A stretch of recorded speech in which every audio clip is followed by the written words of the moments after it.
बहन ममता सहगल जी, सबको मैं हार्दिक अपनी शुभकामना भेंट करता हूं। एक बात, जनसंख्या की बात करने से पहले हमें समझना पड़ेगा कि भारत की जनसंख्या नियंत्रण की बात हो क्यों रही है। और एक आंकड़ा मैं आप सबके बीच में रखना चाहूंगा, जिसपे आज तक न कभी अखबार में कुछ लिखा गया, न कभी किसी चैनल पर चर्चा हुई। इसलिए मेरा विनम्र निवेदन है, उस आंकड़े को समझिए और उसमें संदेश क्या छिपा है उसको समझिए। ईसा से 200 साल पहले भारत की जनसंख्या 14 करोड़ थी। और आप लोग इसको गूगल कर लीजिए, डेमोग्राफी ऑफ इंडिया, बाद में कर लीजिएगा मुझे सुनने के बाद, तो आपको भी स्पष्ट हो जाएगा। ईसा से 200 साल पहले, यानी अब से 2200 साल पहले भारत की जनसंख्या 14 करोड़ थी। उस 100 साल के बाद भारत की जनसंख्या बढ़ी 15 करोड़ हो गई। जब ईसा शुरू हुआ जनसंख्या और बढ़ी 16 करोड़ हो गई। ईसा के 100 साल के बाद जनसंख्या और बढ़ी 18 करोड़ हुई। दूसरी शताब्दी में 20 करोड़ हुई।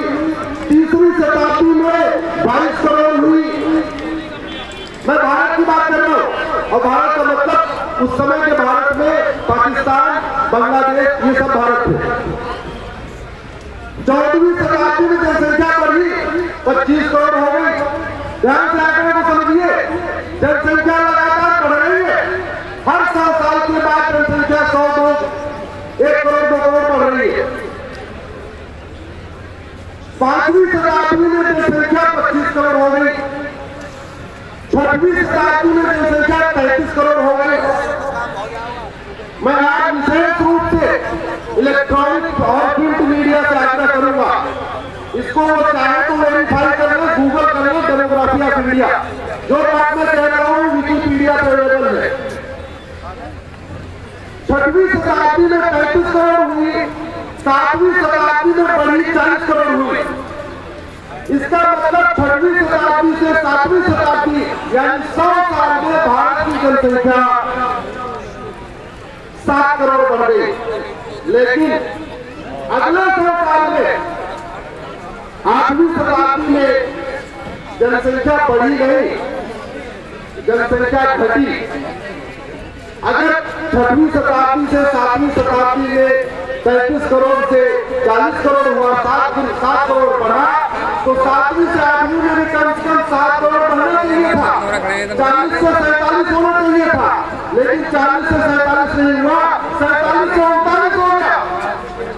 जनसंख्या कम हो गई। अगले साल 8वीं शताब्दी में 39, 9वीं शताब्दी में 38, 10वीं शताब्दी में 36, 11वीं शताब्दी में 35।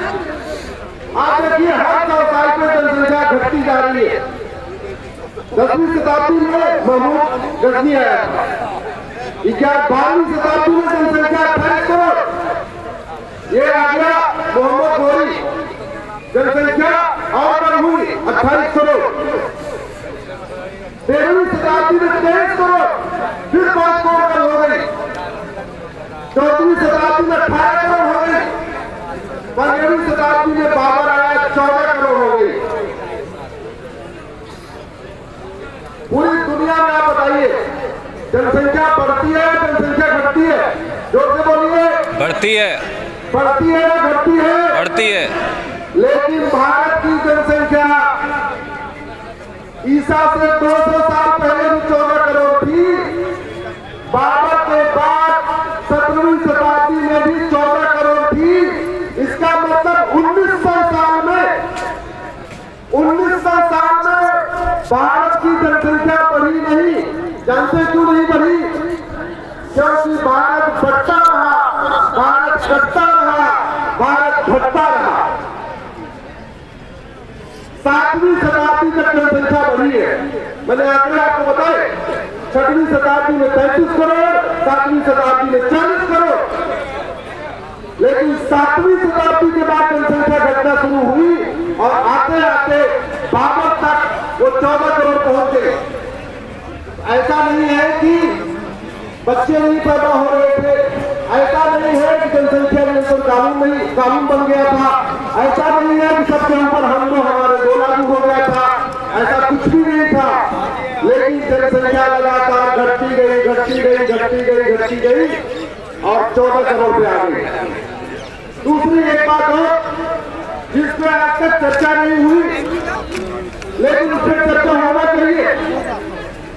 क्या गौरी अपने परिवार को लेकर भारत में आया था? क्या बोलिए? नहीं।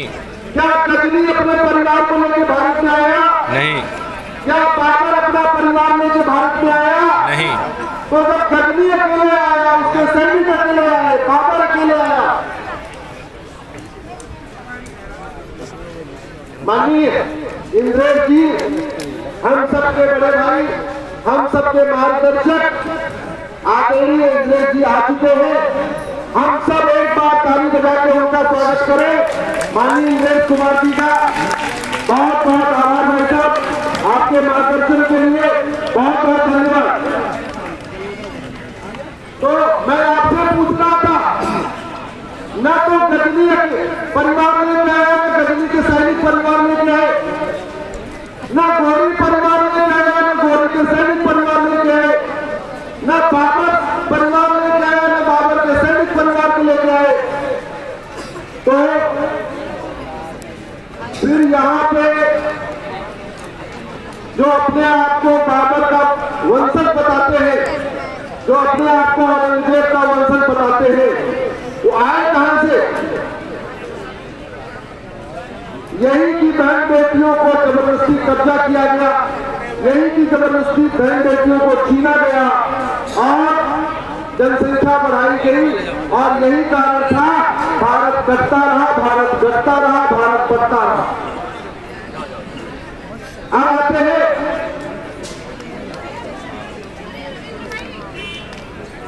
आखिर इस कानून की जरूरत क्यों है, इसको आप समझिए। जैसे किसान का काम है अच्छी फसल पैदा करना, फैक्ट्री में काम करने वाले श्रमिक की ड्यूटी है मेहनत के साथ फैक्ट्री का प्रोडक्शन बढ़ाना। छात्र का काम है, छात्र की ड्यूटी है, छात्र का धर्म है मेहनत से पढ़ाई करना, धर्म है मेहनत से बच्चों को पढ़ाना। डॉक्टर का धर्म है ईमानदारी से मेहनत से इलाज करना। नाई का धर्म है ईमानदारी से अच्छी तरीके से बाल काटना। मिस्त्री का धर्म है अच्छी तरीके से घर बनाना। सबका कर्तव्य है। माननीय इंद्रेश जी आ गए हैं, बहुत बहुत आभार, बहुत बहुत धन्यवाद। आइए मेरे साथ आपका बहुत बहुत स्वागत है। आदरणीय इंद्रेश जी का एक बार जोरदार तालियां बजा के स्वागत करिए। हम सबके संरक्षक, हम सबके बड़े भाई, हम सबके मार्गदर्शक, जो लगातार मिशन में लगातार हम लोगों का मार्गदर्शन करते हैं, हम लोगों का उत्साहवर्धन करते हैं और समय समय पर